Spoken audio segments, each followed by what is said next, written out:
Hello, this is Group 3 presenting on Xuanzang's route. In 629 CE, a Chinese Buddhist monk named Xuanzang wanted to travel west to India to learn more about Buddhism.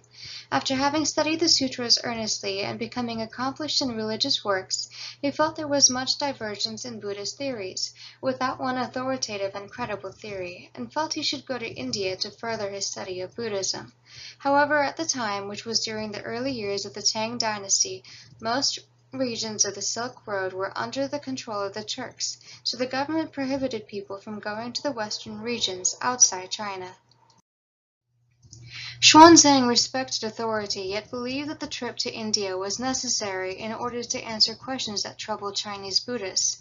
That year, he started a 17-year journey, spending much of it as a fugitive, though also with aid from many leaders, while traveling under the cover of darkness.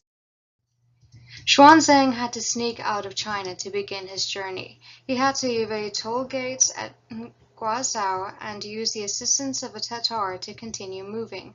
Once he reached Gaosheng, he had earned the respect of the king of the territory and was given 30 horses and 25 men to assist on the expedition. He faced treacherous conditions the entire time and traveled through the desert and the snowy Pamir Plateau.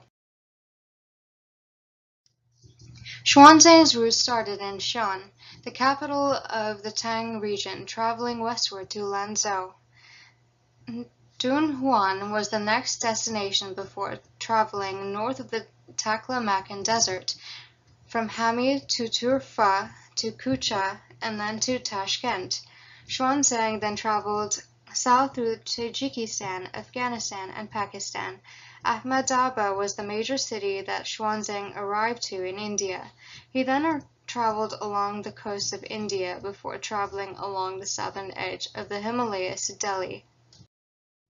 The climate conditions ranged from arid tropical to humid subtropical. There were 4 languages along the trail: Altaic, Indic, Uralic, and Iranian. For the immediate part of his journey, the belief system was Confucianism, Taoism, Buddhism, then Sunni Islam, and finally ending with Hinduism in India. And here's a map of Xuanzang's route, highlighted in green along the Silk Road. During his time in India, Xuanzang visited many different towns and cities in which Buddhism was in varying forms of popularity. In locations such as Udayana and Kashmir, there were thriving monasteries that housed thousands of monks. In other places, such as Taxila, temples and monasteries were abandoned and destroyed due to the infighting that was going on between local warlords. In 631, Xuanzang stayed in Kashmir for 2 years, where he studied under several renowned monks, learning different aspects of Buddhism while also teaching. Heading east and then south in 634, Xuanzang journeyed through a variety of small towns and acquired Buddhist texts along the way, until he stopped at the city of Govardhan in 636. Setting off once more, Xuanzang journeyed east to Ayodhya, which was the origin of the Yogacara school of Buddhism. In 637, Xuanzang reached Nalanda, one of the most prominent schools in India, where he studied for 2 years. Here he researched Sanskrit, an ancient Indian language in which many philosophical and Buddhist texts were written, along with Yogacara. It was here that Xuanzang met Silabhadra, a famous monk who was the head of the university that became Xuanzang's personal mentor. Silabhadra already knew of Xuanzang's arrival, for he had a dream that Xuanzang would come and spread Buddhism far and wide. Years after leaving Nalanda, Xuanzang befriended the Hindu king Bhaskar Varman, and they both attended a massive Buddhist assembly which monks and kings from all across India attended.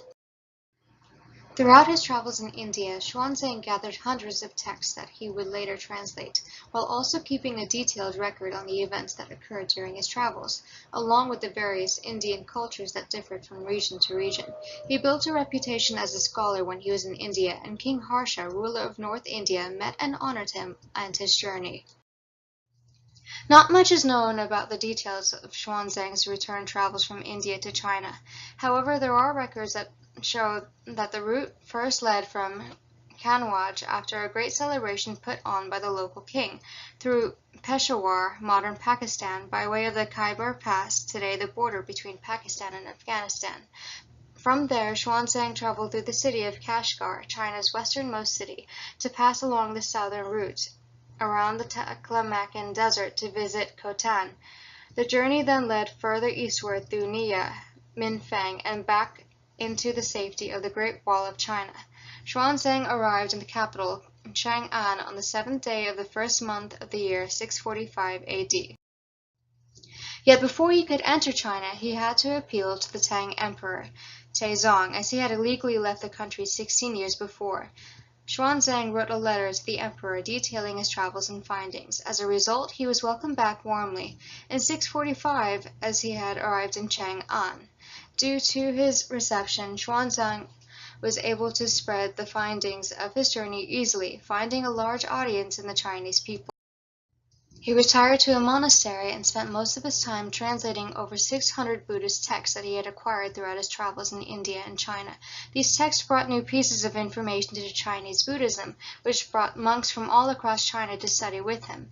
Xuanzang primarily focused his studies in the Yogacara field of Buddhism. Upon his death in 664, Xuanzang had translated hundreds of texts and wrote the most detailed account of Asia and the Silk Road, the Great Tang Records on the Western Records. This document preserved the history and cultures of the region and is still studied to this day. Through his translations and teachings, Xuanzang started 4 different schools of Buddhism and is one of the great religious figures within Chinese Buddhism.